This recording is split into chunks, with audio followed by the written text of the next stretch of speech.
चैतन्य स्वातंत्र्यवीर सावरकर मंडळ निगडीतर्फे आयोजित आजच्या व्याख्यानात मी आपणा सर्वांचं स्वागत करते। सर्वप्रथम मी आपणास मंडळाचा थोडक्यात परिचय करून देते। स्वातंत्र्यवीर सावरकर मंडळाची स्थापना 1983 रोजी झाली, म्हणजेच आज घडीला मंडळाला 37 वर्ष पूर्ण झाली। राष्ट्रप्रेम, राष्ट्रनिष्ठा आणि राष्ट्रभक्ती या त्रिसूत्रीवर आधारित मंडळाचे उपक्रम वर्षभर चालू असतात। मंडळाचे एकूण 5 विभाग आहेत। त्या विभागामध्ये सगळ्यात महत्त्वाचा विभाग जो मंडळाच्या स्थापनेपासूनच सुरू झालेला आहे तो म्हणजे सांस्कृतिक उपक्रम। मंडळाचा उद्देशच हा होता म्हणाना। यामध्ये छत्रपती शिवाजी व्याख्यानमाला घेतली जाते।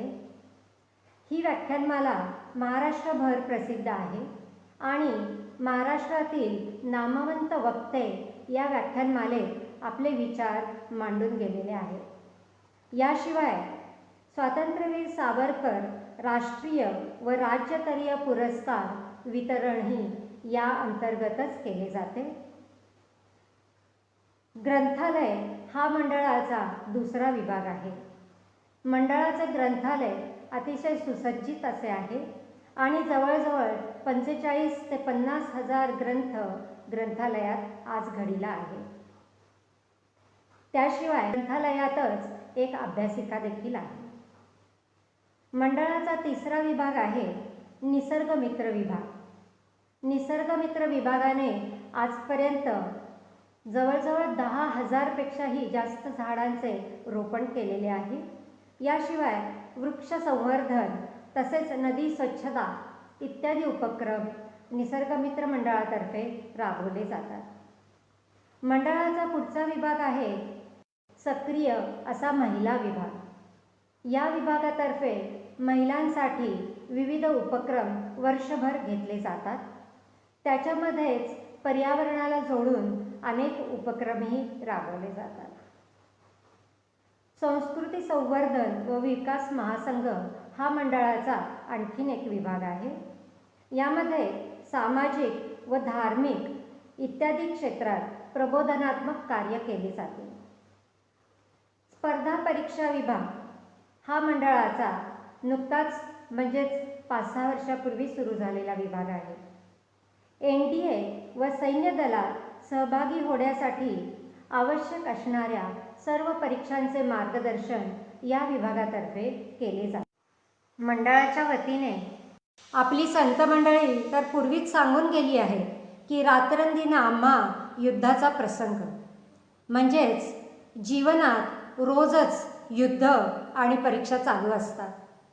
मग अशा सर्व परीक्षांना यशस्वी तोंड देण्यासाठी सकारात्मक विचारसरणी कशी बांधवावी याविषयी छोट्या छोट्या गोष्टींच्या माध्यमातून सुंदर विवेचन करणार आहेत आजच्या आपल्या व्याख्यात्या सौ शैलजाताई सांगळे। माजी प्राचार्या, व्याख्यात्या व समाजसेविका अशा अनेकविध भूमिका आपल्या कर्तृत्वाचा ठसा उमटवणाऱ्या प्राध्यापिका सौ शैलजाताई सांगळे यांची मी थोडक्यात ओळख करून देते। प्राध्यापिका सौ सांगळे यांनी पुणे विद्यापीठातून भूगोल या विषयात BA केले आहे आणि त्यात त्या प्रथम क्रमांकाने उत्तीर्ण झालेल्या आहेत। तसेच ग्रहभ्रमण आणि यंत्र संशोधन हे पारितोषिकही त्यांनी मिळवलेले आहे। त्यांनी भूगोल या विषयातच MA केले आहे आणि MA मध्ये त्या द्वितीय क्रमांकाने उत्तीर्ण झालेल्या आहेत। 28 वर्षे त्या शैक्षणिक क्षेत्रात कार्यरत होत्या। मुंबई येथे महाविद्यालयात प्राध्यापिका होत्या। तसेच 16 वर्षे त्यांनी प्राचार्य हे पद भूषविलेले आहे। राज्य प्रज्ञाशोध तसेच राष्ट्रीय प्रज्ञाशोध परीक्षेला बसणाऱ्या विद्यार्थ्यांना 10 वर्षे त्यांनी मार्गदर्शनही केलेले आहे। प्राध्यापक सांगळे यांनी विस्तृत लेखन सुद्धा केले आहे। त्यांची एकूण 16 पुस्तके प्रकाशित झाली आहेत। त्यातील 7 पुस्तके भूगोल या विषयावरील आहेत. 6 पुस्तके त्यांनी पर्यावरण या विषयावर लिहिली आहेत, तर इतर 3 संदर्भ पुस्तके देखील त्यांची प्रसिद्ध आहेत. त्यांनी अनेक नियतकालिके, वर्तमानपत्रे तसेच दिवाळी अंकातून महिला, पर्यावरण, पर्यटन, सामाजिक प्रश्न, करिअर मार्गदर्शन, पौगंडावस्था, भावनिक आंदोलने इत्यादी विषयांवर 700 पेक्षा जास्त लेख लिहिले आहेत व जवळजवळ तेवढीच व्याख्यानेही दिली आहेत. शाळा महाविद्यालयातून मुलींसाठी स्वसंरक्षण कार्यशाळा घेतल्या आहेत. नॅशनल जिओग्राफिक असोसिएशनच्या त्या लाईफ मेंबर आहेत. मुंबई विद्यापीठाचा उत्तम शिक्षक पुरस्कार, लोककल्याण समाजरत्न भूषण पुरस्कार, राष्ट्रीय एकात्मता फेलोशिप असे विविध जवळजवळ 25 पुरस्कार त्यांना मिळालेले आहेत. सध्या त्या स्वातंत्र्यवीर सावरकर मंडळाच्या कार्यकारिणी सदस्य तसेच सावरकर मंडळ महिला विभागाच्या सहकार्याध्यक्ष आहेत. असे बहुआयामी व्यक्तिमत्व लाभलेल्या सौ शैलजाताई सांगळे आता आपल्याला मार्गदर्शन करतील. नमस्कार.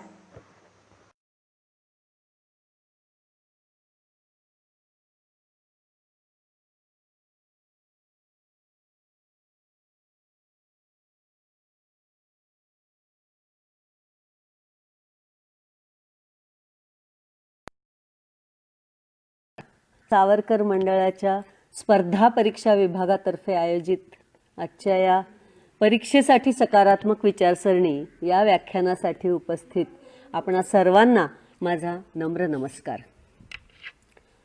मित्रहो, आजच्या या कार्यक्रमासाठी ज्यांनी आयोजन केलं ते स्वातंत्र्यवीर सावरकर मंडळाचे कार्याध्यक्ष श्री भास्कर रिकामे, सचिव श्री प्रदीप पाटील आणि स्पर्धा परीक्षा विभागाचे प्रमुख रमेश बनगोंडे यांच्यामुळे ह्या कार्यक्रमाचं आयोजन झालं. त्याबद्दल मी त्या सर्वांचे मनःपूर्वक आभार मानते आणि आजच्या आपल्या विषयाला सुरुवात करते. आजचा आपला विषय आहे परीक्षेसाठी सकारात्मक विचारसरणी. मित्रहो, विचारसरणी तर खूपच महत्त्वाची. आपलं सारं आयुष्य त्या विचारसरणीशी जोडलेलं आहे.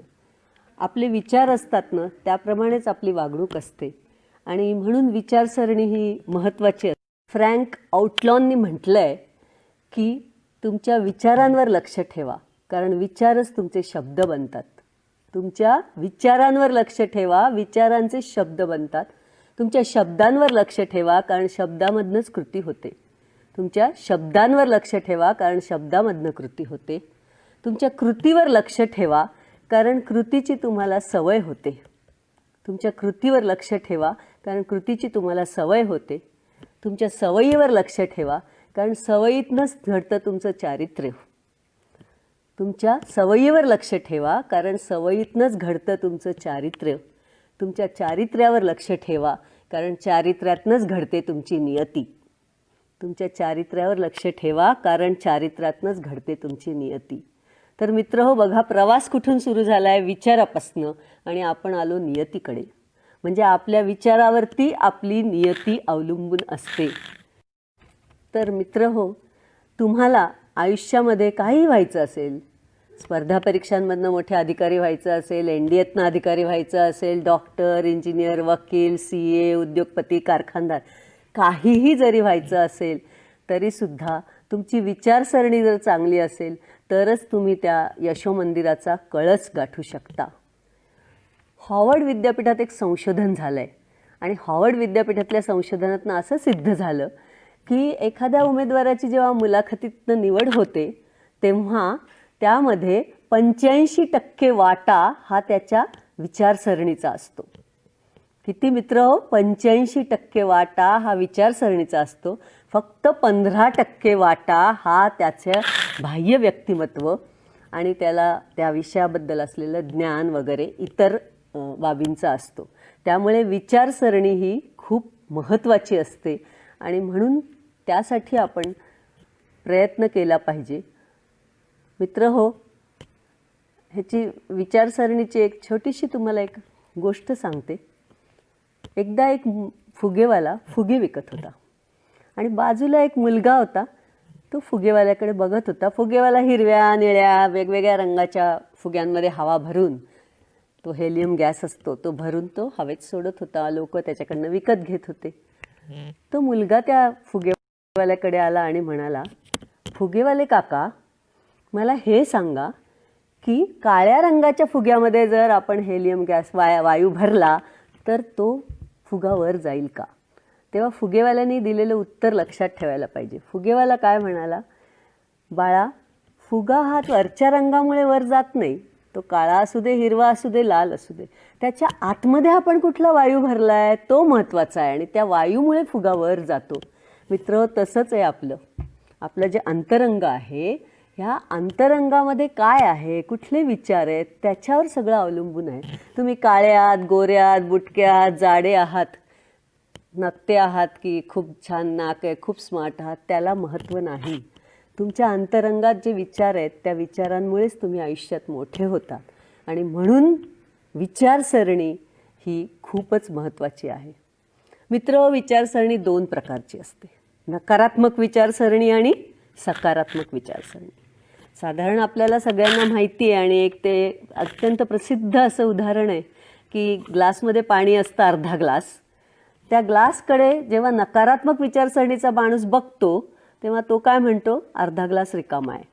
आणि सकारात्मक विचारसरणीचा माणूस काय म्हणतो, अर्धा ग्लास भरलेला आहे. हा फरक आहे नकारात्मक सकारात्मक विचारसरणीचा आणि म्हणून आपल्याला त्याचा अर्थ समजून घेतला पाहिजे. सकारात्मक विचारसरणी म्हणजे एखाद्या वस्तू, व्यक्ती, घटनेची चांगलीच बाजू बघणे, वाईट बाजूकडे दुर्लक्ष करणे. चांगली बाजू बघणे आणि वाईट बाजूकडे दुर्लक्ष करणे हे महत्त्वाचं आहे. मित्र हो, एकदा धर्मराजाने एक यज्ञ केला आणि या यज्ञामध्ये खूप लोक आले होते. भोजन चालू झालं, सगळी मंडळी पंगत बसली होती आणि तेव्हा श्रीकृष्ण तिथे पोचले आणि मग श्रीकृष्णांनी धर्मराजाला बोलवून घेतलं आणि धर्मराजाला श्रीकृष्ण म्हणाले, ही जी मंडळी इथे जेवायला बसलेली आहेत त्या मंडळींमध्ये काही तर वाईट लोक असतील, तर कुठली वाईट विचाराची किती लोक आहेत ते फक्त मला येऊन सांग, आकडा सांग मला. धर्मराज गेले आपल्या कामाला. त्यानंतर श्रीकृष्णाने बोलवलं दुर्योधनाला आणि दुर्योधनाला श्रीकृष्ण म्हणाले, इथे जी एवढी लोक जेवायला बसली आहे त्याच्यामध्ये काही वाईट चांगल्या विचारांची लोक तर असतीलच ना, तर ती किती आहेत ते तू मला सांग. थोड्या वेळाने धर्मराज आपलं काम करून आले आणि श्रीकृष्णाला म्हणाले, श्रीकृष्णा, माफ करा मला, कारण मला तर इथे एकही वाईट विचाराचा माणूस दिसला नाही. सगळी माणसं आहेत ती सगळी चांगल्याच विचारांची आहेत. धर्मराजाचं वाक्य पुरं होतं नाही होतं तोच दुर्योधन तणतणतच आला आणि म्हणाला, इथे एक तरी माणूस धड असेल तर शपथ. सगळीच्या सगळी दुष्ट आणि वाईट विचारांची माणसं भरलेली आहेत. हे ऐकून श्रीकृष्ण हसले आणि द्रौपदीला म्हणाले, द्रौपदी, बघितलं, माणसं सगळी तीच आहेत, पण बघणाऱ्यांच्या दृष्टीमध्ये फरक आहे, त्यांच्या विचारात फरक आहे. दुर्योधन आहे तो नकारात्मक विचाराचा आहे, त्याला एकही चांगला माणूस दिसला नाही. आणि धर्मराज सकारात्मक विचारांचे आहेत, त्यांना सगळीच माणसं चांगली दिसली. तर मित्र हो, हा दृष्टिकोनाचा फरक आहे. सकारात्मक विचारसरणीचा दुसरा महत्त्वाचा अर्थ आहे जो तुमच्या परीक्षेच्या दृष्टीने महत्त्वाचा आहे आणि तो म्हणजे कुठली आपत्ती, प्रसंग, कुठलंही संकट आपल्यावर आलं असताना त्यातून मी निश्चित बाहेर पडणार असा विचार करणं, त्यावर मी मात करणार असा विचार करणं म्हणजे सकारात्मक विचारसरणी. आणि ती विचारसरणी जर असेल तर तुम्ही निश्चित त्यातनं बाहेर पडताच पडता. सकारात्मक विचारसरणीसाठी असं म्हणतात की problems are common for all. Problems are common for all. Attitude makes difference. समस्या कोणाला नसतात मित्र, सगळ्यांना समस्या असतात, पण त्या समस्यांमधनं बाहेर पडायचं आणि नकारात्मक विचार न करता सकारात्मक विचार करून आत्मविश्वासाने करायचं, हे महत्त्वाचं असतं आणि ते तुमच्या परीक्षेच्या दृष्टीने महत्त्वाचं आहे. तुमच्या परीक्षेच्या बाबत विचार करण्यापूर्वी मी तुम्हाला सकारात्मक विचारसरणीचे 2 महत्त्वाचे फायदे सांगणार आहे आणि मग आपण तुमच्या परीक्षेच्यासाठी कसं उपयुक्त आहे तिकडे येऊया. सगळ्यात महत्त्वाचा फायदा जर कुठला असेल सकारात्मक विचारसरणीचा मित्र हो, तर तो म्हणजे सकारात्मक विचार करणारी माणसं जर त्यांना अपयश आलं तर त्याची जबाबदारी स्वतः स्वीकारतात, दुसऱ्यांवर ढकलत नाहीत. नकारात्मक विचारसरणीची जी माणसं असतात ती दुसऱ्यांना आपल्या अपयशाचं खापर दुसऱ्यांवर फोडतात, दुसऱ्यांना दोष देतात, स्वतः निष्क्रिय राहतात, स्वतः काहीच करत नाही. मी एक तुमचंच छोटंसं उदाहरण देते म्हणजे तुम्हाला लगेच पटेल. तुमची परीक्षा झाल्यावरती रिझल्ट लागल्यावर तुमच्या मित्रमंडळामधला किंवा तुमच्या ग्रुपमधला एखादा मुलगा नापास होतो. तेव्हा सगळे मित्र त्याला विचारतात, का रे तू नापास झाला, तू पण आमच्या इतका अभ्यास केला होतास, तू कसं काय नापास झाला? तेव्हा तो मित्र काय उत्तर देतो? तो म्हणतो, माझा पेपर बहुतेक खडूस एक्झामिनरकडे गेला असेल, मला शिकवणारे शिक्षक माझ्या डिव्हिजनचे चांगले नव्हते, मी माझ्या वडिलांना सांगत होतो की मला एक 2 व्हीलर घेऊन द्या म्हणजे मी क्लासला जाईन तेव्हा मी दमणार नाही, माझा वेळ वाचेल. माझ्या परीक्षेच्या वेळेस नेमकी माझी आई आजारी पडली होती, त्यामुळे मला घरातली थोडी कामं करायला लागली आणि त्यामुळे मी नापास झालो. पण तो असं म्हणत नाही की माझा अभ्यास परिपूर्ण झाला नव्हता, मी योग्य दिशेने अभ्यास केला नव्हता आणि म्हणून मला अपयश आलं. त्यामुळे नकारात्मक विचारसरणीची माणसं असतात ना, त्यांची बोटं नेहमी दुसऱ्यांकडे असतात, ते स्वतःकडे बोट करत नाहीत. आणि मग त्यांना वाटतं की मी तर अभ्यास केला होता, माझं काहीच चुकलं नाही आहे, त्यामुळे ते पुन्हा मेहनत करत नाहीत, पुन्हा परीक्षा देतात, पुन्हा नापास होतात. पुन्हा नापास झाल्यावर अपयशाच्या गर्तेत जातात, नैराश्य येतं आणि काही मुलं तर आत्महत्यासुद्धा करतात. त्यामुळे सकारात्मक विचार असेल तर आपण आपल्यावर ती जबाबदारी घेतो. मग तो मुलगा म्हणतो की माझा यावेळेला अभ्यास कमी पडला आहे, आता पुढच्या वेळेला मी असा अभ्यास करीन की बघू कसं काय नापास होत होते. आणि बघा मित्र, मार्चच्या परीक्षेमध्ये नापास झालेली मुलं ऑक्टोबरच्या परीक्षेत परत परीक्षेला बसतात आणि त्यांच्यातलाच नापास झालेल्यातलाच एखादा ऑक्टोबर परीक्षेमध्ये पहिल्या नंबरनी पास होतो.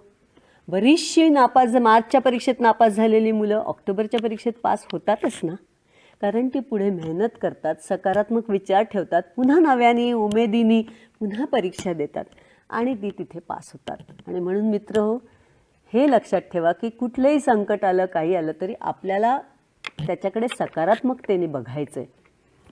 आणि म्हणून नेपोलियन बोनापार्ट नावाचा एक राजा होता, खूप जगज्जेत होण्याची त्याची ईर्ष्या होती. तो नेहमी म्हणत असे, impossible is not the word in my dictionary. Impossible हा शब्द माझ्या डिक्शनरीत नाही, सगळंच पॉसिबल आहे, सगळंच शक्य आहे, कारण तो सकारात्मक विचारसरणीचा होता. दुसरं महत्त्व सकारात्मक विचारसरणीचा किंवा फायदा मला तुम्हाला सांगायचा आहे आणि तो म्हणजे सकारात्मक विचारसरणी असेल तर तुमच्यात आत्मविश्वास असतो आणि आत्मविश्वास असेल तर तुम्ही कुठल्याही परिस्थितीमध्ये आपलं जे ध्येय आहे त्या ध्येयापर्यंत पोचू शकता. आता तुम्ही UPSC MPSC परीक्षेचा मित्र अभ्यास करताय, पण तुमच्यासारखीच अशी काही मुलं होती ज्यांना खूप संकटं होती, ती कशी त्यांनी पार केली बघा. बालाजी मुंजळे नावाचे एक विद्यार्थी UPSCसाठी अभ्यास करत होता आणि त्याचे आईवडील रस्त्यावरची खडी फोडत असत आणि रस्त्यावरची खडी फोडत असताना एक दिवस हा पण आईवडिलांच्या मदतीला गेला होता आणि ती खडी फोडताना एक खडकाचा एक टवका उडाला आणि त्याच्या डाव्या डोळ्याला लागला आणि त्याचा डावा डोळा निकामी झाला. त्याचं स्वप्न होतं UPSC परीक्षा देऊन किंवा MPSC परीक्षा देऊन मोठा अधिकारी बनायचं. जेव्हा त्याचा डावा डोळा निकामी झाला तेव्हा त्यांनी काय म्हटलं हे आपल्या सगळ्यांनी लक्षात ठेवलं पाहिजे. तेव्हा तो म्हणाला, माझा डावा डोळा निकामी झाला आहे, उजवा डोळा नाही, उजवा डोळा चांगला आहे. आणि मित्र हो, एकाच डोळ्याने अभ्यास करून जिल्हाधिकारी या पदापर्यंत बालाजी मंजुळे पोचलेले आहेत. त्याचप्रमाणे दुसरं एक उदाहरण मी तुम्हाला सांगते. अनिल पारसकर हे नावाचे एक अधिकारी, जे 12वीला 2दा नापास झाले होते. विचार करा मित्र, 12वीला 2दा नापास झाल्यावर MPSCची परीक्षा देण्याचं धैर्य करायचं, याला किती मोठी सकारात्मकता लागते. आणि 12वीला 2दा नापास होऊन ते MPSCची परीक्षा देऊन मोठे अधिकारी झाले होते. त्या व्यतिरिक्त प्रवीण पाटील एक छोट्याशा खेड्यातले, म्हणजे 100 उंबऱ्यांचंच गाव, म्हणजे 100 घरं, 500 लोकसंख्या असेल गावाची, प्राथमिक शाळासुद्धा नाही, आणि घरामध्ये अत्यंत वडील शेतकरी, हालाकीची परिस्थिती, असं असताना हे प्रवीण पाटीलसुद्धा एक उत्तम प्रकारे अधिकारी झालेले आहेत. संदीप कुमार साळुंके हे ग्रामीण भागात राहत होते आणि रस्त्याने शेण असायचं, ते गोळा करायचं, त्याच्या गौऱ्या थापायच्या आणि त्या विकायच्या, असं काम ते करत होते. आणि त्यांनीसुद्धा या परीक्षेमध्ये यश मिळवलं आणि 2 पुस्तकं लिहिली आहेत मित्र तुमच्यासाठी. कधी वेळ मिळेल तेव्हा, केव्हा सापडतील तेव्हा वाचा. एका पुस्तकाचं नाव आहे धडपडणाऱ्या तरुणांसाठी आणि दुसऱ्या पुस्तकाचं नाव आहे हम होंगे कामयाब.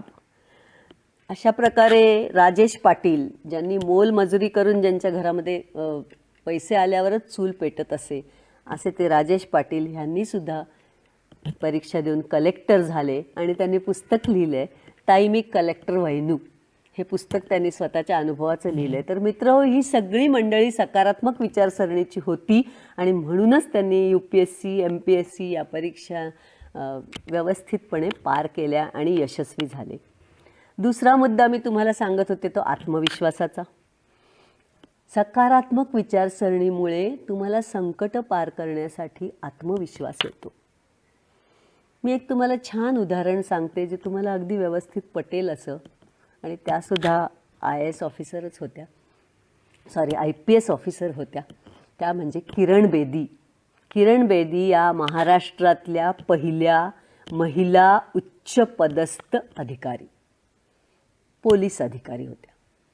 अत्यंत स्पष्टवक्त्या, अत्यंत परखड, शिस्तबद्ध आणि कोणाला एक न घाबरणाऱ्या अशा त्या किरण बेदी. पण अशा लोकांची बदली कुठेतरी अशा ठिकाणी करतात की जिथे त्यांना काही कामच नसतं. आणि त्याप्रमाणे किरण बेदींची बदली त्यावेळी, म्हणजे ही साधारण एक 20-22 वर्षापूर्वीची गोष्ट आहे, त्यांची बदली तिहार जेलमध्ये करण्यात आली. दिल्लीचा तिहार जेल, म्हणजे त्यावेळचा तिहार जेल म्हणजे माफियांचा अड्डा, गुंडांचं साम्राज्य, अत्यंत दुर्गंधी, अस्वच्छता आणि भ्रष्टाचाराने पोखरलेले तुरुंग अधिकारी.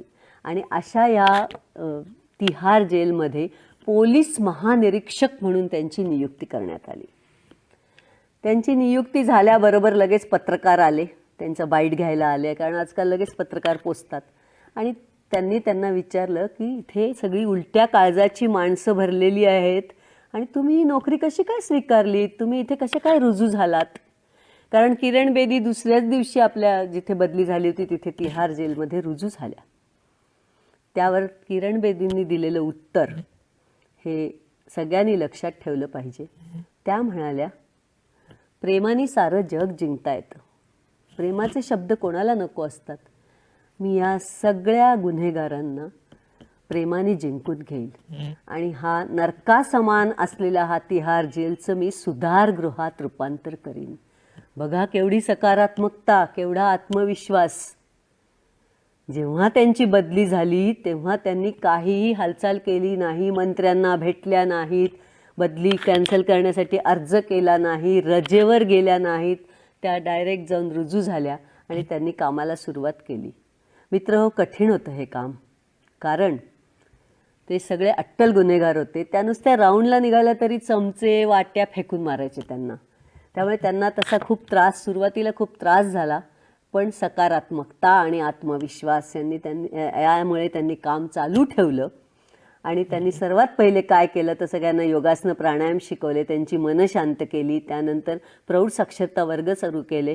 तुम्हाला माहिती आहे मध्य प्रदेशातली डाकू फुलनदेवी, सुप्रसिद्ध फुलनदेवी, ती पण इथेच तिहार जेलमध्येच लिहायला वाचायला शिकली.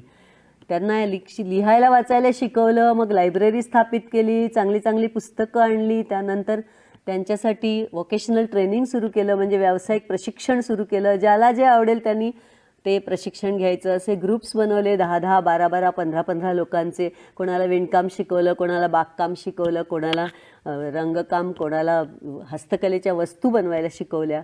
आणि आजही तिहार जेलमध्ये सगळ्या तुरुंगातल्या गुन्हेगारांसाठी जे काही जेवण बनवलं जातं त्यासाठी लागणारी भाजी तिहार जेलच्या मागच्या बाजूच्या भागात पिकवली जाते आणि ते गुन्हेगारच पिकवतात. होळीचे नैसर्गिक रंग हे सगळे या गुन्हेगारांकडूनच बनवले जातात. त्या व्यतिरिक्त उत्तम प्रकारच्या चादरी आणि सतरंज्या ते विणतात. अशा प्रकारे त्यांना व्यावसायिक प्रशिक्षण दिलं. एवढंच नाही, त्यांचं बचत खातं उघडून दिलं बँकेमध्ये. आणि प्रत्येक जण जे काम करत होता त्यासाठी लागणारा उत्पादन खर्च वजा जाता जो काय नफा होता तो त्यांच्या बँकेमध्ये जमा केला. तिहार जेलमधला कैदी आपला बँक बॅलन्स घेऊन बाहेर पडायला लागला. आणि अशा पद्धतीने त्यांनी जो काही कायापालट केला त्या तुरुंगाचा, त्याचा परिपाक म्हणजे त्यांना जागतिक कीर्तीचं मॅग्सेसे अवॉर्ड देऊन गौरवण्यात आलं. आणि हे सगळं का शक्य झालं? कारण त्यांची सकारात्मकता. आणि सकारात्मकता मित्र हो आपण आपल्यात असली की आपल्यामधल्या क्षमतांचा आपण विकास करतो. कधी कधी आपण स्वतःलाच ओळखत नाही आपल्यामध्ये काय आहे, पण अशी परिस्थिती आली आणि आपण ठरवलं की याच्यातनं आपल्याला जायचं आहे आणि याच्यातनं आपल्याला संकटातनं पार करायचं आहे म्हटलं की आपण तिथे आपल्या क्षमता वापरतो, आपल्याला नव्याने ओळख होते आणि आपण यशस्वी होतो. तर मी तुम्हाला आत्तापर्यंत विचारसरणीचं महत्त्व सांगितलं, विचारसरणीचे 2 प्रकार सांगितले, विचारसरणीचे 2 फायदे महत्त्वाचे सांगितले. एक तर जबाबदारी स्वीकारणे आणि मग कामाला लागणे, आणि दुसरं आत्मविश्वासाने पुढे जाणे कुठल्याही संकटामध्ये, कुठल्याही आपत्तीमध्ये. आणि म्हणूनच कोणीतरी छान म्हटलं आहे की सकारात्मक विचारसरणीची लोकं जी असतात ती आपत्तींना संधी मानतात आणि त्यातून पुढे जातात. नकारात्मक विचारसरणीचे लोक असतात, त्यांना संधी मिळाली तर त्या संधी मिळूनही त्यामध्ये त्यांना संकट आणि आपत्ती दिसतात. त्यामुळे सकारात्मक विचारसरणीच्या माणसाचं कुठेही कधी आयुष्यात मित्र हो अडत नाही. आणि आता आपण येऊया तुमच्या परीक्षेच्या महत्त्वाच्या मुद्द्याकडे. परीक्षेच्या आधी, परीक्षा हॉलमध्ये, परीक्षा संपल्यावर आणि परीक्षेच्या निकालाच्या वेळी प्रत्येक वेळेस आपल्याला खूपच ताणतणाव असतो. परीक्षेचा अभ्यास जेव्हा तुम्ही सुरू करता, 1 महिना आधी, 15 दिवस आधी अभ्यास करता, तेव्हा बऱ्याच मुलांचं असं होतं, इतिहासाचं पुस्तक तोंडापुढे धरल्यावर भूगोलाचं आठवतं. अरे बापरे, भूगोलाचा अभ्यास फार राहिला आहे. ते बंद करतो, भूगोलाचं पुस्तक उघडतो. भूगोलाचं पुस्तक उघडल्यावर लक्षात येतं बुद्धिमापन चाचणी, त्याचं काहीच केलं नाही आपण, गणिताची प्रॅक्टिस केली नाही, ते पुस्तक बंद करतो. आपल्या मनामध्ये एकाग्रता राहत नाही, कारण नकारात्मक विचारांनी तुमच्या मनामध्ये गर्दी केलेली असते. मित्र हो, 24 तासामध्ये आपल्या मनामध्ये 60 ते 70 हजार विचार येतात. त्यातले 60 ते 70% विचार हे नकारात्मकच असतात. आणि असे नकारात्मक विचार आपल्या मनात असताना या विश्वातील सगळ्या नकारात्मक तरंगांशी आपण जोडले जातो आणि अधिकाधिक नकारात्मक होत जातो. आणि म्हणून हे नकारात्मक विचार मनातनं आपण काढून टाकले पाहिजे. परीक्षेच्या आधी अभ्यास करताना व्यवस्थित टाईमटेबल बनवा. ज्या विषयात तुम्हाला भीती वाटते किंवा जो विषय तुम्हाला अवघड वाटतो त्या विषयाला जास्त वेळ द्या, जास्त दिवस द्या, आणि त्याप्रमाणे व्यवस्थित टाईमटेबल आखून तुम्ही जर अभ्यास केलात तर तुम्हाला स्वतःला आत्मविश्वास येतो. आणि आत्मविश्वास आला की नकारात्मकता तुमची कमी होते. परंतु तसं होत नाही. आपल्या डोक्यात खूप विचार असतात. काही मुलांना तर स्वप्न पडतात, परीक्षेला जाताना ॲक्सिडेंट झाला, माझा पाय फ्रॅक्चर झाला, म्हणजे त्या परीक्षेच्या हॉलमध्ये पोचायच्या ऐवजी हॉस्पिटलमध्ये पोचला. काही मुलांना अशी स्वप्न पडतात की पेपर पूर्ण नाही झाला, 30 मार्काचं सुटलं, राहिलं, परीक्षा सेंटरवर उशिरा पोचलो त्यामुळे मला एंट्री नाही मिळाली, मग माझा विषय राहिला, वगैरे वगैरे. मित्र, या सगळ्यावर एकच उपाय आहे आणि तो म्हणजे नकारात्मक विचारांना आपल्या मनातून हद्दपार करून टाकायचं, काढून टाकायचं. दिवाळीला आपण घर साफ करतो, झाडू घेतो आणि सगळे कानाकोपऱ्यातल्या जाळ्या जळमटं काढून टाकतो आणि घर स्वच्छ करतो. तसं आपल्याला आपल्या मनातले नकारात्मक विचार काढून टाकले पाहिजे. ते काढून टाकायचे. कारण कसं आहे मित्र, ते तुम्ही काढल्याशिवाय सकारात्मक विचारांना आज जागाच राहणार नाही. जसं आपल्या घरात एखादं कपाट असतं, कपड्यांनी खचाखच भरलेलं असतं. तुम्ही काहीतरी नवीन शॉपिंग करून कपडे आणता आणि त्याच्यात ठेवायला जातात. कपाटाचं दार उघडल्याबरोबर कपडे खाली पडतात, कारण त्याच्यामध्ये जागाच नाही आहे नवीन कपड्यांना. तसं आपल्या मनामधले नकारात्मक विचार आपण काढून टाकायचे आणि सकारात्मक विचारांना जागा करायची. हे आपल्या हातात असतं, हे आपण करायचं असतं. स्वामी विवेकानंदांनी खूप छान म्हटलं आहे. त्यांनी म्हटलं आहे, your mind is not a dustbin. Your mind is not a dustbin to store अँगर, hatred, jealousy. Your mind is a treasure box to store happiness, love, affection. आपलं मन हे काय कचऱ्याचा डब्बा आहे का नकारात्मक विचार भरून ठेवायला? आपलं मन हे एक ट्रेजर बॉक्स आहे, चांगली पेटी आहे सुबक अशी. त्याच्यामध्ये आपण चांगलेच विचार ठेवले पाहिजे आणि त्यामुळे ते आपल्याला करायला पाहिजे. आता तुम्ही म्हणाल बोलायला सोपं आहे हो, नकारात्मक विचारांना पळवा, पण करायचं काय? करायचं असं की आपल्या मनाला तर आपण बजावायचं, शक्यतो विचार तसा करायचाच नाही. पण नाही जमलं तसं तर सरळ एक कागद घ्यायचा आणि कोऱ्या कागदावर 20 वेळा लिहून काढायचं. माझा परीक्षेचा अभ्यास झालेला आहे, मी परीक्षेचा पेपर छान देणार आहे, मी परीक्षेमध्ये चांगले मार्क मिळवणार आहे. जे काय तुम्हाला हवं आहे ते सगळं तुम्ही त्याच्यावर 15-20 वेळा लिहा. मित्र हो, writing is 25 times better than reading. परत लक्षात घ्या, writing is 25 times better than reading. आणि म्हणून जेव्हा तुम्ही लिहिता तेव्हा लिहिताना तुमच्या हाताने लिहिता, तो हात आणि तुमचा मेंदू हे डायरेक्टली कनेक्टेड असतात आणि त्यामुळे जे तुम्ही लिहिता त्याची लाईट झेरॉक्स तुमच्या ब्रेनवर असते आणि त्यामुळे हे तुम्ही एकदा लिहा. मग तो कागद पुन्हा तुम्ही कचऱ्याच्या डब्यात फेकून द्या, पण बघा तुम्हाला फरक पडेल. तसंच तुमच्या अभ्यासामध्ये तुम्हाला काहीतरी लक्षात नाही राहिलं.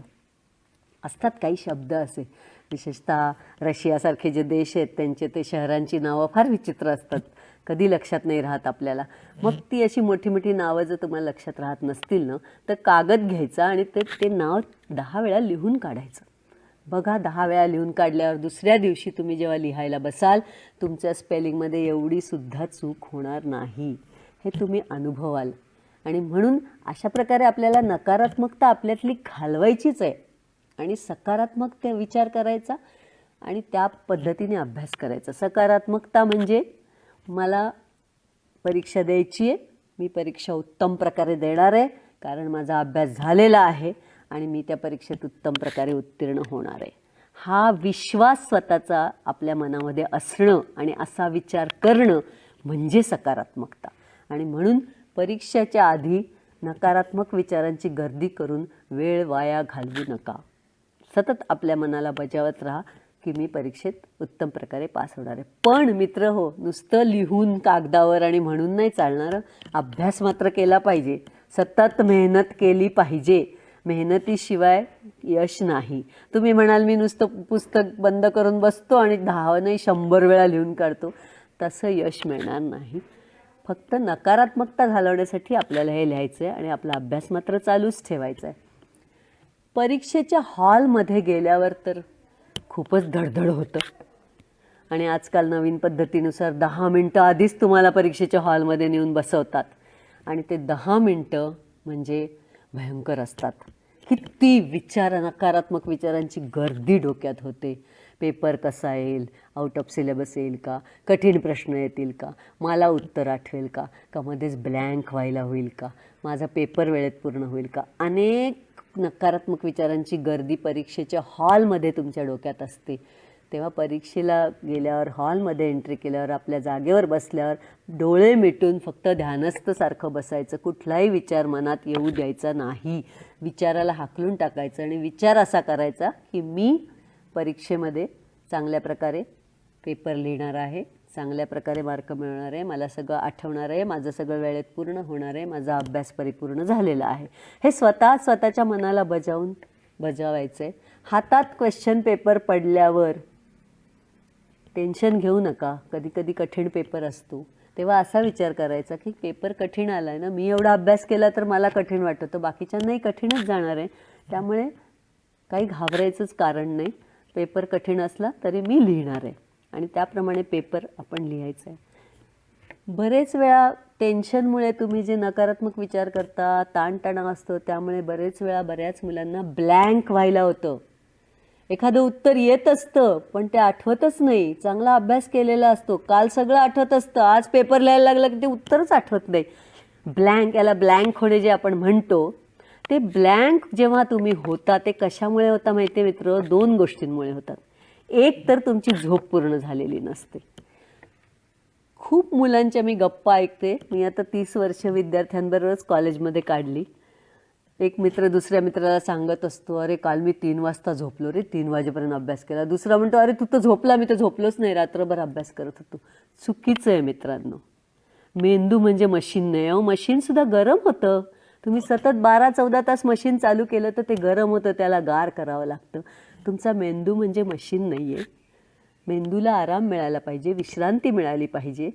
आणि ते मशीन जसं बंद पडतं तसं मेंदूला विश्रांती नाही मिळाली की ते पण तुमच्या परीक्षेच्या वेळेस बंद पडतं आणि तुम्ही ब्लँक होता.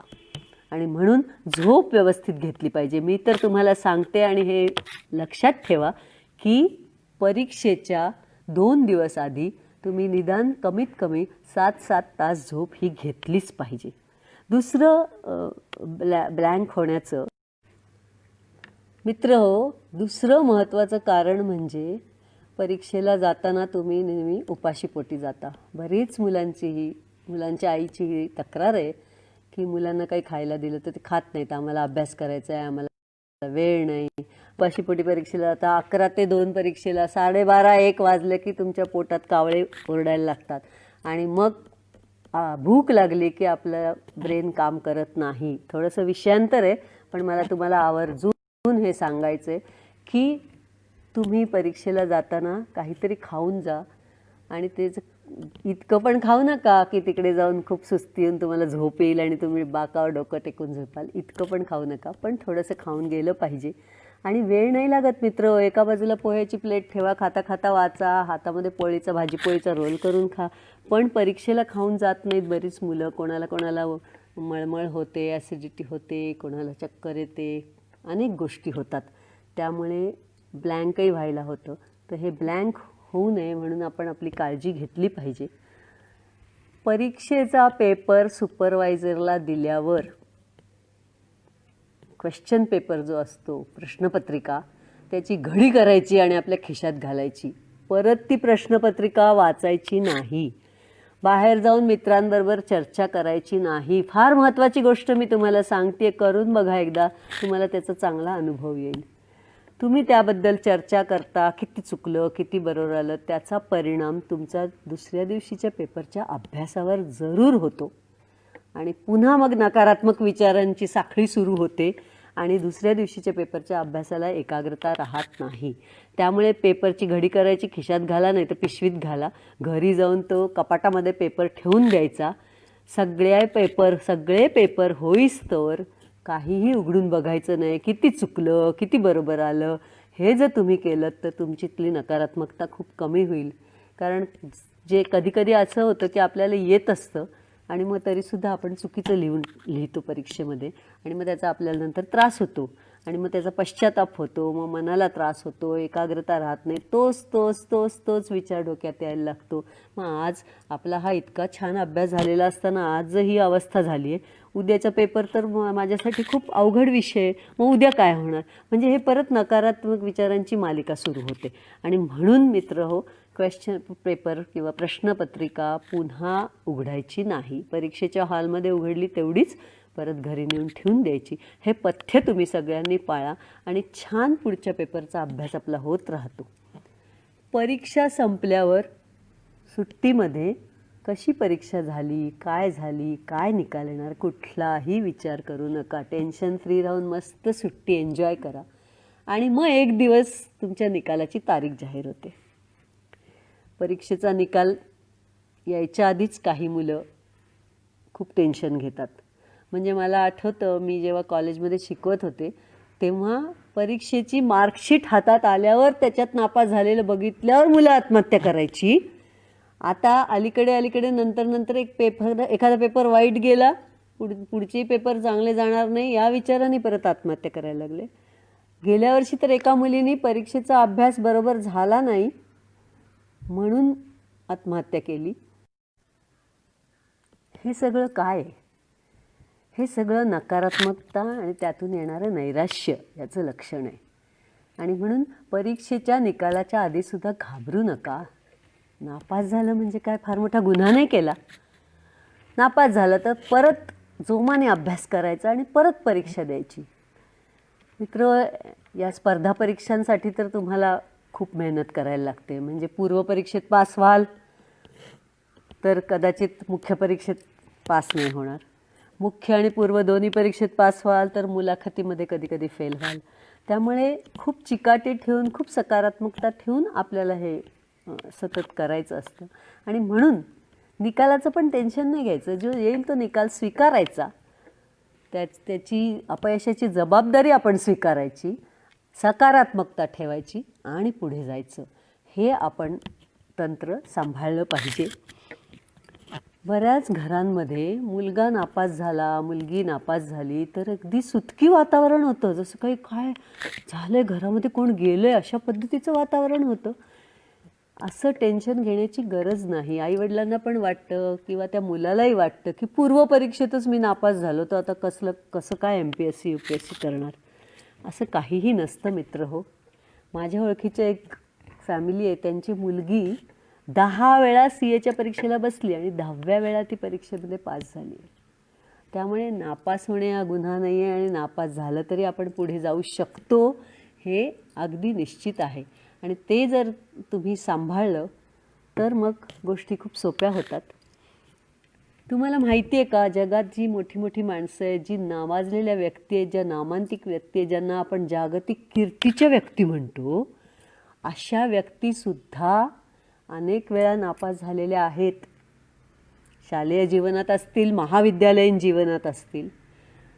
अरुण शेवते यांचं एक नापास मुलांची गोष्ट पुस्तक आहे, ऋतुरंग प्रकाशनतर्फे प्रकाशित झालेलं आहे. फार छान पुस्तक आहे मित्र, तुम्ही तर सगळ्यांनी वाचलंच पाहिजे. प्रत्येक विद्यार्थ्यांनी आणि त्याच्या आईवडिलांनी सुद्धा हे पुस्तक वाचलं पाहिजे.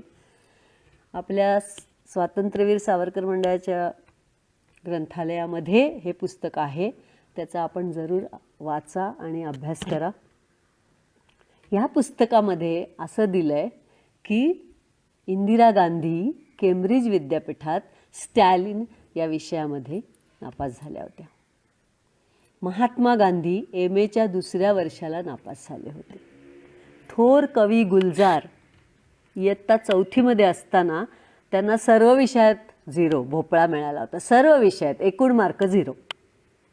त्या व्यतिरिक्त RK लक्ष्मण म्हणून एक कार्टुनिस्ट होते, जे इंग्लिशमध्ये कॅप्शन्स कार्टूनला देत असत.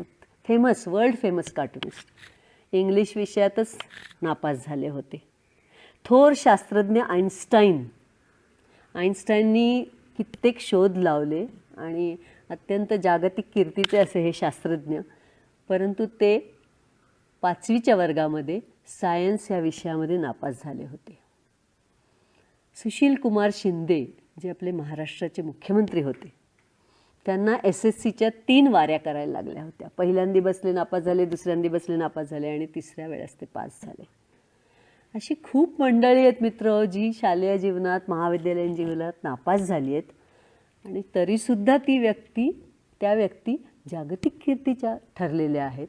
हे आपण लक्षात घेतलं पाहिजे. आणि म्हणून मी तुम्हाला सांगितलं की ते पुस्तक तुम्ही जरूर वाचा. त्यातनं तुम्हाला प्रेरणा मिळेल, सकारात्मकता मिळेल, त्यातनं तुम्हाला आणखी पुढे जाण्याची उर्मी मिळेल आणि फिनिक्स पक्ष जसा राखेतनं उडणाऱ्या फिनिक्स पक्षाप्रमाणे तुम्ही उंच भरारी आकाशामध्ये नक्कीच घ्याल. त्यामुळे हे नापासाचं टेन्शन घ्यायचं नाही. नापास झालं तरीसुद्धा पुन्हा अभ्यासाला लागायचं. पूर्वपरीक्षेत पास झाला, मुख्य परीक्षेत नापास झालं तरी परत सगळ्या परीक्षा द्याव्या लागतात. त्याप्रमाणे अभ्यास करत राहायचा आणि त्याच्यासाठी सकारात्मकता ठेवायची. मित्रहो, सकारात्मकता हा काही जन्मजात गुण नाही आहे. असं असतं का की हे बाळ जन्माला आलं आहे हे सकारात्मक बाळ आहे, हे बाळ जन्माला आलं आहे हे नकारात्मक बाळ आहे, असं काहीही नसतं. त्यामुळे सकारात्मकता नकारात्मकता ही काही जन्मजात गुण नाही आहेत. सकारात्मकता आपल्याला स्वतःमध्ये रुजवावी लागते, प्रयत्नपूर्वक रुजवावी लागते. अनेक थोर व्यक्तींनी ही आपल्यामध्ये रुजवलेली आहे, ती काही त्यांची जन्मजात नाही आहे.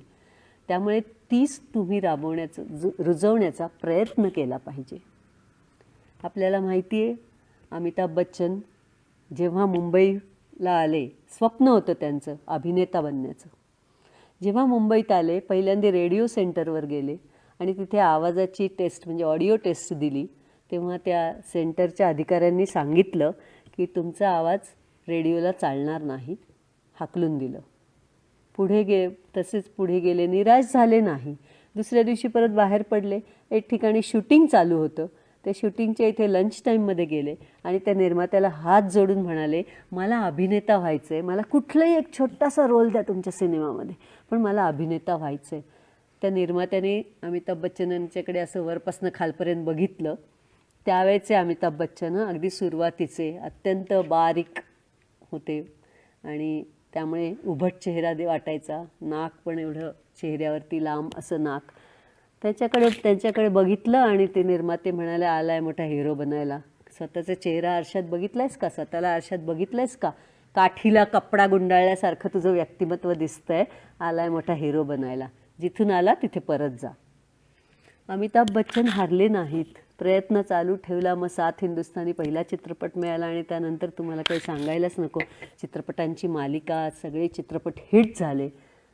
कुली चित्रपटाच्या शूटिंगच्या दरम्यान जीवावर बेतलं, मरता मरता वाचले, खूप उपचार झाले. त्यामुळे त्यांना बरंचसं त्यांचं शारीरिक नुकसानही त्यामध्ये झालं. त्यातूनही ते सावरले. ABCL कंपनी काढली, अनेक चित्रपट काढले. ABCL कंपनी काढली, त्याचे तेही चित्रपट बरेचसे त्यांचे फ्लॉप गेले. त्या मॅनेजरनी नीट व्यवस्थापन केलं नाही, कंपनी डब्यात गेली, कर्जबाजारी झाले आणि भयंकर कर्ज झालेलं असताना कौन बनेगा करोडपती हा कार्यक्रम स्वीकारला आणि ते कर्जही फेडलं, त्यातनंही बाहेर आले आणि आजही या वयामध्ये त्यांचं चित्रपट चालू आहे. तुम्ही जर TV वर बघत असाल तर सगळ्यात जास्त जाहिराती या अमिताभ बच्चन यांना मिळतात. म्हणजे जो आवाज रेडिओ सेंटरवर नाकारला गेला त्या आवाजाची जादू जगभर आहे आणि ज्याला अभिनयासाठी नाकारलं गेलं त्यांचा अभिनयसुद्धा जगप्रसिद्ध आहे.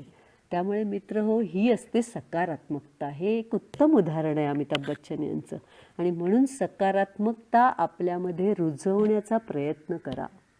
आणि त्यासाठी मी तुम्हाला 2च महत्त्वाच्या गोष्टी सांगते, कारण नुसतं सकारात्मक व्हा सांगून चालणार नाही. 2 गोष्टी सांभाळा.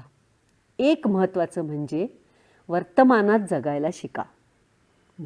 आपलं काय होतं, आपण भूतकाळातली शाल अंगावर पांघरून धुक्यामध्ये वावरत असतो आणि भूतकाळातल्या खूप वाईट घटना आठवून किंवा आपला अभ्यास, आपण नापास झालेलं, आपल्या परीक्षेचं टेन्शन, हे सगळ्या गोष्टी आपण आठवत असतो.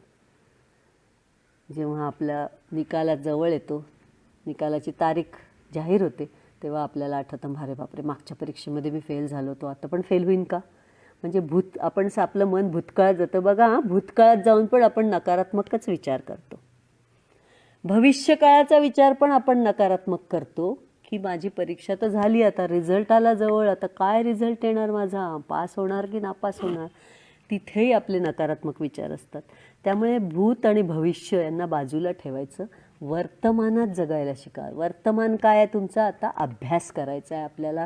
आपलं ध्येय एकच आहे, आपल्याला परीक्षा द्यायची आहे, परीक्षा मागून परीक्षा द्यायच्या आहेत, परीक्षांमध्ये पास व्हायचं आहे, काहीतरी मोठ्या पदावर रुजू व्हायचं आहे आणि म्हणून वर्तमानावर फोकस ठेवा भूतकाळाचा विचार करू नका आणि भविष्याचाही विचार करू नका.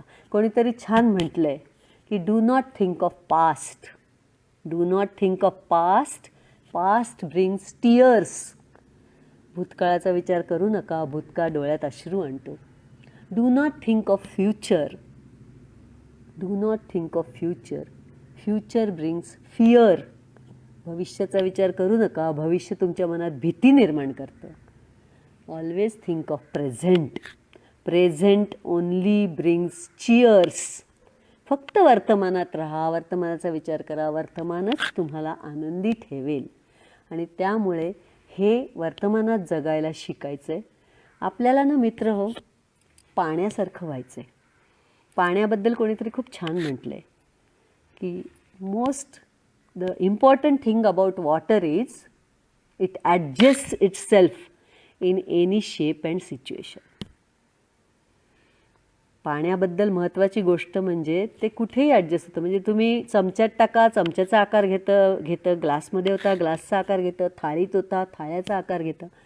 It adjust itself in any situation. And very important about water is it finds its own way to flow out.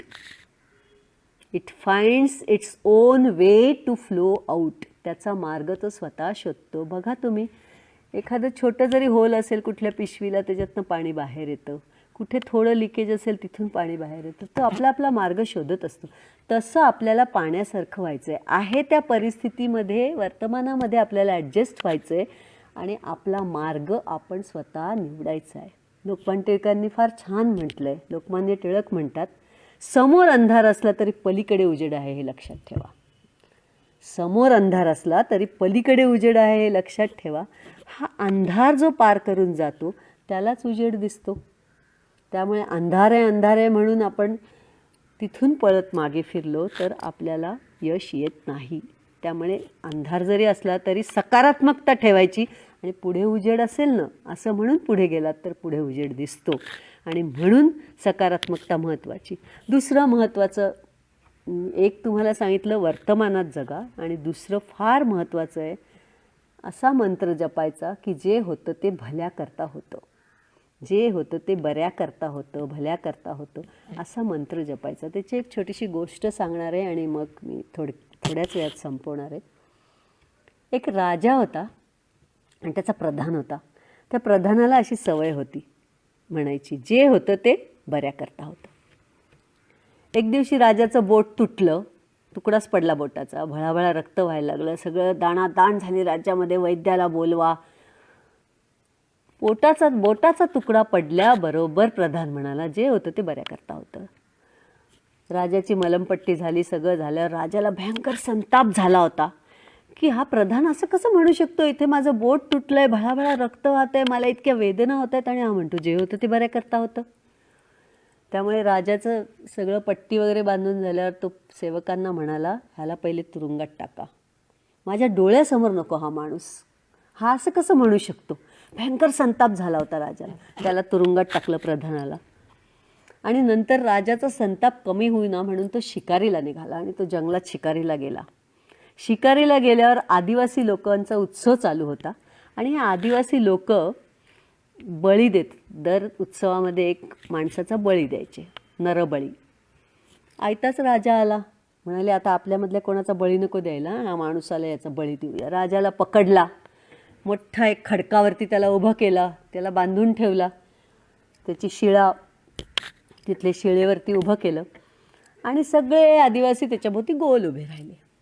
आणि मग आता बळी देणार एवढ्यामध्ये त्यांच्यातला एक आदिवासी म्हणाला, नाही, राजाचा बळी देऊ शकत नाही म्हणाले, कारण त्याचं बोट तुटलेलं आहे, तो पूर्ण पुरुष नाही आहे. बळी द्यायचा असेल तर आपल्याला पूर्ण पुरुष पाहिजे.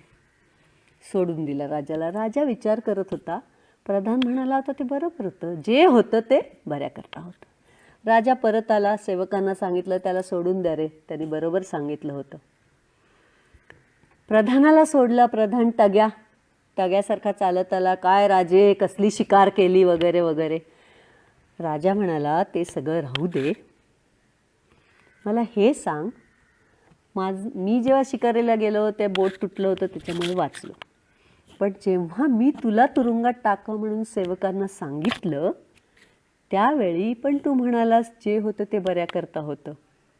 तेव्हा प्रधान म्हणाला, राजे, जर तुम्ही मला तुरुंगात टाकलं नसतं तर मी तुमच्याबरोबर जंगलामध्ये आलो असतो, शिकारीला आलो असतो, तुम्हाला आदिवासी लोकांनी सोडून दिलं असतं आणि माझा नरबळी दिला असता. त्यामुळे जे होतं ते बऱ्याकरता होतं. हा मंत्र आपण जपायचा आहे. मित्र, ही गोष्ट खूप छान आहे, लक्षात ठेवा. जे होतं ते बऱ्याकरता होतं. कधीतरी आपल्याला अपघात होतो, अपघात झाला, नकारात्मक विचार नाही करायचा. पाय तुटला, प्लॅस्टरमध्ये घातला, होतो 1 महिन्यात पाय बरा, पण त्यातनं आपण काय शिकलो, काय बऱ्याकरता झालं? ते असं झालं की वळणावरती स्कूटर वळवताना, वाहन वळवताना वेग कमी केला पाहिजे. वेगाचं भान आलं अपघातामुळे आणि बघा, आपोआप तुम्ही वळायला लागल्यावर तुम्हाला आपला ॲक्सिडेंट आठवतो आणि आपोआप वेग कमी होतो. त्यामुळे वेगाचं भान आलं आणि आता आपण इथून पुढे चांगल्या पद्धतीने वाहन चालवू. हे जे होतं ते बऱ्याकरता होतं आणि म्हणून जे होतं ते बऱ्याकरता होतं हा विचार मनात ठेवायचा आणि त्याला म्हणतात सकारात्मकता. कितीही काही संकट आलं, आपत्ती आले तरी तसे मस्त तुम्ही हलणारच नाही, कारण तुमच्या मनामध्ये तो विचार असतो की जे होतं ते बऱ्याकरता होतं आणि त्यातनंच तुम्ही पुढे जाता. आणि असं म्हणतात की देवाने एक दार जर बंद केलं ना तर 10 दारं उघडलेली असतात. फक्त ती आपल्याला शोधायची असतात. कुठलं दार उघडं आहे, कुठे उघडं आहे ते शोधायचं आणि आपल्याला मार्ग सापडतो. ते शोधण्यासाठी हवी सकारात्मकता. ती सकारात्मकता म्हणजे दुसरं कुठेतरी दार उघडं मिळेलच, ते शोधूया, ही सकारात्मकता. आणि म्हणून मित्र, सकारात्मकता खूप महत्त्वाची, केवळ परीक्षेसाठी नाही, तुमच्या संपूर्ण आयुष्यासाठी, तुमचे नातेसंबंध सांभाळण्यासाठी, तुमचे घरातले नातेसंबंध, तुमचे ऑफिसमधले नातेसंबंध, सगळीकडेच तुम्हाला सकारात्मकता हवी. आणि म्हणून मला सांगायचं आहे की एक मायकेल एंजेलो नावाचा एक शिल्पकार होता, जगप्रसिद्ध शिल्पकार. खूप सुंदर सुंदर शिल्प त्यांनी बनवली. मायकेल एंजेलोला कोणीतरी विचारलं की तुला कुठलाही खडक दिला, काळा, गोरा, खडबडीत, गुळगुळीत, कसलाही तुला खडक दिला, तरी तू त्यातनं इतकं सुंदर शिल्प कसं काय बनवतोस? तेव्हा मायकेल एंजेलोने दिलेलं उत्तर सगळ्यांनी लक्षात ठेवा. मायकेल एंजेलो म्हणाला, मी काहीच करत नाही, मी त्या खडकामधला नको असलेला भाग सगळा काढून टाकतो आणि त्याचं सुंदर शिल्प तयार होतं.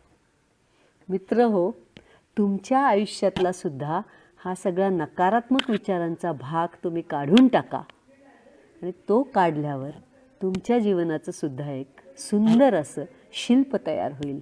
आणि म्हणूनच वामनराव पै म्हणतात, तूच आहेस तुझ्या जीवनाचा शिल्पकार. सगळं काही तुझ्या हातात आहे आणि ते कुठे आहे?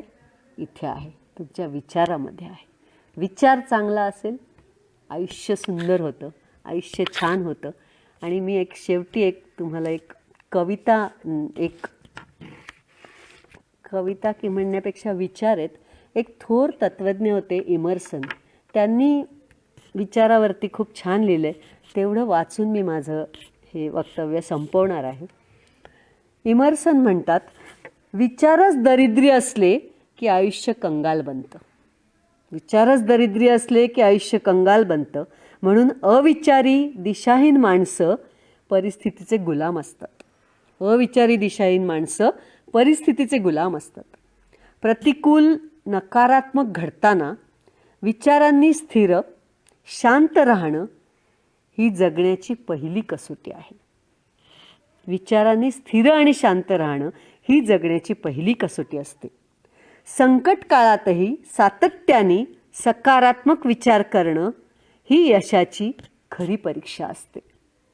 संकट काळातही सातत्याने सकारात्मक विचार करणं ही यशाची खरी परीक्षा असते. यशाचं गमक विचार करण्याच्या पद्धतीचंच सामावलेलं आहे. आपले विचारच आपलं आयुष्य कसं जगायचं ते ठरवत असतात. आपले विचारच आपलं आयुष्य कसं जगायचं ते ठरवत असतात आणि विचारांमुळेच जगण्याला भान येते. आणि म्हणूनच कोणीतरी म्हटलं आहे मित्र, सोच बदलो सितारे बदल जाएंगे. सितारे म्हणजे तुमचं नशीब. सोच बदलो सितारे बदल जाएंगे, होश बदलो हालात बदल जाएंगे. धन्यवाद.